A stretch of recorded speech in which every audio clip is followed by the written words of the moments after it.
What's going on, guys? BossUp86 here, back to another video, and today I have another album review for you guys. I am on a roll with these album reviews, am I? This time I'm going over from the latest offering from Stockholm's own Katatonia, Sky Void of Stars. This does come out on January 20th of 2023 on Napalm Records, which, fun fact, they actually switched to Napalm after being with Peaceville for basically ever since their debut, Dance of December Souls in 1993. This is their first label change, and it's pretty interesting to say the least. Now, again, this does come out on the 20th, so they come out today.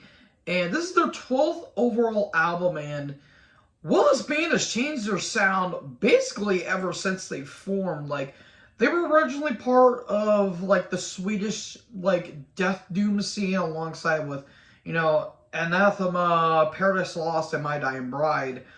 And then as they went along in their discography, they became more melodic, they got a little more gothic, a little bit more progressive, some doom elements, and, some classic heavy metal elements as well. And, well, this really is a fascinating album to say the least. I do want to say that the two original members are still with the band, which is Jonas Rankson and Anders Nystrom. And these guys are really, really, really talented musicians. This album kind of wasted no time in coming off. I mean, kicking off with the opening track, Ostery, or Ostery, I think that's how you say it. It's like postery, or posterity. It's austerity. That's how I was trying to say it for some reason. I kept saying it in my head, but I couldn't say it out loud. It kicks off with this really melodic chorus, and melody is the word of the day when it comes to this album, because this thing is melancholy as hell. I mean, this thing is just glooming with just beautiful, beautiful, beautiful choruses throughout, and it has a very, very, very gloomy atmosphere. I mean, Austerity just kicks off with no bridge, no build-up. We're just kicking it right into overdrive with this thing, and it won't stop till this thing is run out of gas, apparently.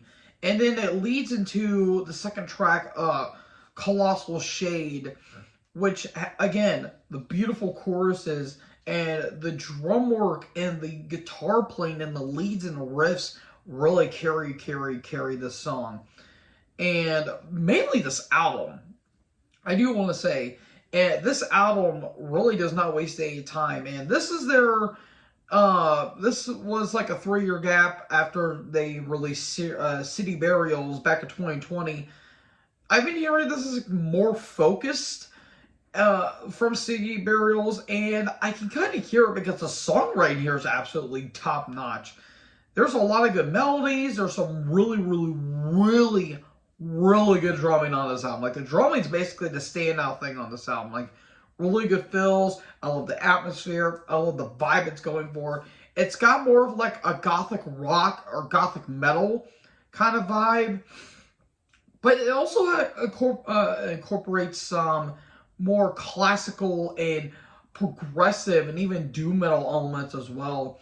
The song Birds, a big standout to me, and I really, really, really love the shifts in it, whereas, a song like Austerity, where it's a little, like, the drum work's a little more, affiliated with all these, like, weird, crazy fills. This one's a little more straightforward and a little more, simpler in a way, but really, really, really good song. Drab Moon.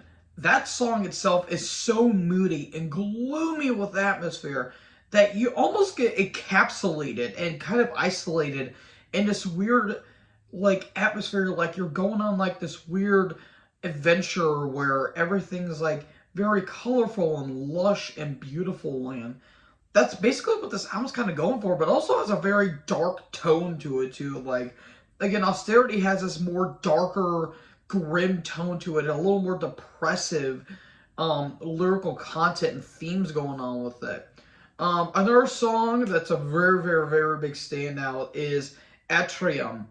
That's probably the song that that's probably the song of the album where basically that's the best track in my opinion, because it's a very, very catchy chorus, and it's almost so beautiful to a point you almost get teary-eyed. Like, I don't know why, it kind of gave me that vibe. It's just beautiful. It's such a beautiful song and a beautiful chorus. And the opening epic track, "No Beacon to Illuminate Our Fall," that is such an epic, melancholy, melodic masterpiece in some ways. Like, this thing is just full on amazing. Like, this album has no bad tracks. Like, there's only like two tracks that I'm kind of, it's all right, but not a big standout. And that is Arthur and Sclera. Those were just fine in some ways, but it didn't really hurt the album. Like, if you would have taken those two tracks off, it really wouldn't have made a difference. But there's just an awesome album. Like, this thing doesn't really waste time. It's 10 tracks, 50 minutes and some change. You're just, again, encapsulating in this atmosphere where you really don't want to leave it. And Permanent, that's a really good track too. It actually features a member of Sown, who I think is more, depressive metal in some ways. I can't remember. I know of Sown, I just never heard of their music. And again, with what I said about Ahab's latest album, this is my first exposure to Katatonia. Like, I know of them, I've never heard a full album of theirs, and this is a hell of a first album for me. Again, like I said with Ahab's album, this is a hell of a first listen for me. And I really love how, if you're wanting to get into Katatonia, this may be one of the first few albums you want to listen to, and then later listen to like their back catalog, because I hear that their back catalog is really damn good. So overall, folks, I'm going to give this an A. We're off to a pretty damn good start when it comes to metal in 2023, and yeah, I'm just gonna say right here, this is an A. I'm not sure if it beats out Obituary's Dying of Everything. It's very close, so it's like neck and neck. But I love this album. This is a strong, beautiful, dark, almost oppressive, lush album. It is so beautiful in all the melodies and the guitar tones, and the vocals are just flat out amazing.